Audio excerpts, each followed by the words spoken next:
జోహార్ Jatti Sesha Reddy.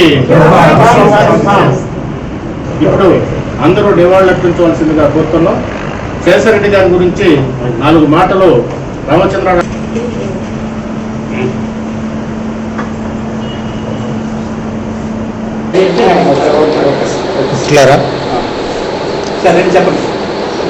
Doctor Jatti Sesha Reddy గారి 18వ వర్ధంతి సందర్భంగా మనం రేపు ఆదివారం జేఎస్ ట్రస్ట్లో ఒక సెమినార్ నిర్వహించబోతున్నాం.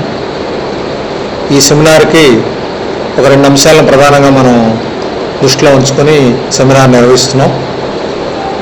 ఒకటి,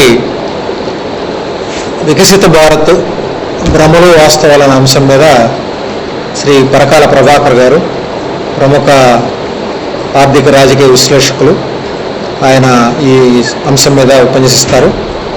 ఆ తర్వాత 2వ అంశం, ఆధునిక భారతం శాస్త్రీయ దృక్పథం అనే అంశం మీద శ్రీ దేవరాజు మహారాజు గారు, ఆయన ప్రముఖ రచయిత, అట్లాగే కేంద్ర సాహిత్య అకాడమీ అవార్డు గ్రహీత, వారు ప్రసంగిస్తారు. వీరిద్దరితోటి రేపు ఆదివారం వర్ధంతి సందర్భంగా జరగబోయే సెమినార్లో కార్యక్రమాలు ఉంటాయి. దాన్ని గురించి మీకు తెలియజేయడం కోసం ఈరోజు ఈ సమావేశం ఏర్పాటు చేయబడింది. డాక్టర్ జట్టి శేషారెడ్డి గారు 2008 జూన్ 12వ తేదీ ఆయన మరణించడం జరిగింది. ఆయన దాదాపు రామచంద్రారెడ్డి ప్రజా వైద్యశాలకు 50 ఏళ్ల పాటు ఆయన సేవలు అందించారు.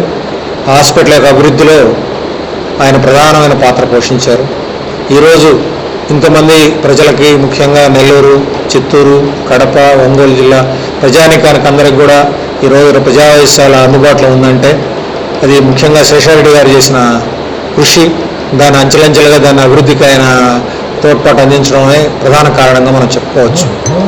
అందుకనే మనం ఆయన మరణించిన తర్వాత ఆయన సేవలను గుర్తుంచుకుంటూ ఈ ప్రజా వైద్యశాల ఆధ్వర్యంలో ఈ జేఎస్ శేషారెడ్డి గారి ట్రస్ట్ని ఏర్పాటు చేయడం జరిగింది. అంటే దాదాపుగా 2008 నుంచి మనం ప్రతి సంవత్సరం ఈ సెమినార్ నిర్వహిస్తున్నాం. ఇది 18వ సెమినారు. ఈ ట్రస్ట్ ఏర్పరిచిన తర్వాత చాలా కార్యక్రమాలు ఈ ట్రస్ట్ ద్వారా నిర్వహించడం కూడా జరుగుతూ ఉంది.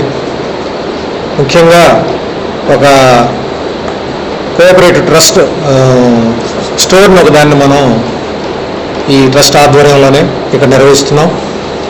ముఖ్యంగా అందులో నాణ్యమైన సరుకులు, అందులో ఏమీ కల్తీ లేకుండా ఉండే విధంగా ప్రజలందరికీ అందుబాటులో ఉండే పద్ధతిలో మనం దీన్ని నడుపుతున్నాం. దానికి ప్రజల ఆదరణ కూడా బాగుంది. నెల్లూరు టౌన్లో అన్ని కల్తీ లేని ఆహార పదార్థాలని మనం, రోజువారీ సరుకులను మనం అందించేదానికి అది ఎంతగానో ఉపయోగపడతా ఉంది. అట్లాగే మనం ఈ ట్రస్ట్ ద్వారా ప్రతి 2 నెలలకు ఒకసారి ఒక మెడికల్ క్యాంప్ నిర్వహిస్తున్నాం. ఈ మెడికల్ క్యాంపులో షుగరు, బీపీ, గుండె జబ్బులు ఇలాంటి వ్యాధులకి, దీర్ఘకాల వ్యాధులకి ప్రతి 2 నెలలకు ఒకసారి మనం క్యాంపు నిర్వహించి ఆ క్యాంపులో తక్కువ ధరకి మందులు అందిస్తున్నాం. ప్రజల ఆదరణ దీనికి బాగుంది. దాదాపు 700 మంది రెగ్యులర్గా ప్రతి 2 నెలలకు ఒకసారి వస్తున్నారు. ముఖ్యంగా ఈ జీవనశైలి వ్యాధులు, షుగర్, బీపీ 2 కూడా వాటికి అవసరమైన మందులు కొనుక్కోవడం అనేది చాలా ఖరీదుగా ఉంటుంది. ఈరోజు ప్రజలు చాలా వరకు వీటికి డబ్బులు ఖర్చు పెట్టలేని పరిస్థితిలో ఉన్నారు. అందుకని మనం గత 10 ఏళ్ళ పైనే ఈ క్యాంపును మనం ట్రస్ట్ ఆధ్వర్యంలో ప్రతి 2 నెలలకు ఒకసారి మనం నిర్వహించడం, ప్రజలు దాన్ని ఆదరించి దాన్ని బాగా ఉపయోగించుకుంటాం కూడా జరుగుతూ ఉంది. అట్లాగే మనం ఒక కమ్యూనిటీ హాల్ను ఈ ట్రస్ట్ ఆధ్వర్యంలోనే నడుపుతున్నాం. అది అతి తక్కువ ఖర్చులకి అందరికీ అందుబాటులో, అది వివాహాలు కానీ లేకపోతే మీటింగులు కానీ అన్ని రకాల కార్యక్రమాలకి బయట వాటికంటే కూడా చాలా తక్కువకి మనం అందుబాటులో ఉంటూ ప్రజల అవసరాలు తీర్చడానికి ఒక కమ్యూనిటీ హాల్ను కూడా మనం ఈ ట్రస్ట్ ఆధ్వర్యంలో నడుపుతున్నాం. ఇదే కాకుండా మనం ఒక లైబ్రరీని కూడా నిర్వహిస్తున్నాం ట్రస్ట్ ఆవరణలోనే.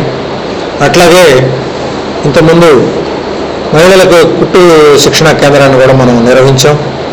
అట్లాగే కంప్యూటర్స్ని మనం ఏర్పాటు చేసి కంప్యూటర్ శిక్షణ కూడా మనం యువతకి అందించేదానికి, ఇట్లా బహుముఖ కార్యక్రమాలు మన ట్రస్ట్ ఆధ్వర్యంలో ప్రజలకు చేరువవడం కోసం శేషారెడ్డి గారి ఆధ్వర్యంలో ఆయన పేరుతో నిర్వహించిన ఈ ట్రస్ట్ని ఇలా కార్యక్రమాలన్నీ నిర్వహిస్తూ మనం ప్రతి సంవత్సరం జరుగుతూ ఉంది. అందులో భాగంగానే రేపు ఆదివారం మనం ఈ సెమినార్ నిర్వహిస్తున్నాం. ఈ సెమినార్కి మీ ప్రెస్, ప్రింట్, ఎలక్ట్రానిక్ మీడియా అందరూ కూడా హాజరయ్యి ఆ 2 అంశాలు, ప్రధానమైన అంశాలు ఇవి. ఈరోజు సమకాలీన రాజకీయాల్లో జరుగుతున్న విషయాలు, ఒకటి రాజకీయంగా ఇప్పుడున్న ప్రభుత్వం, ముఖ్యంగా ఈ బీజేపీ పాలిత ప్రభుత్వం వచ్చిన తర్వాత ఈ 14 ఏళ్లలో భారతదేశంలో జరుగుతున్న మార్పులు, అది అభివృద్ధి జరుగుతుందా, ప్రజల్లో ఎటువంటి మార్పులు తీసుకొచ్చింది అనే అంశాల మీద ప్రధానంగా పరకాల ప్రభాకర్ గారు మాట్లాడతారు.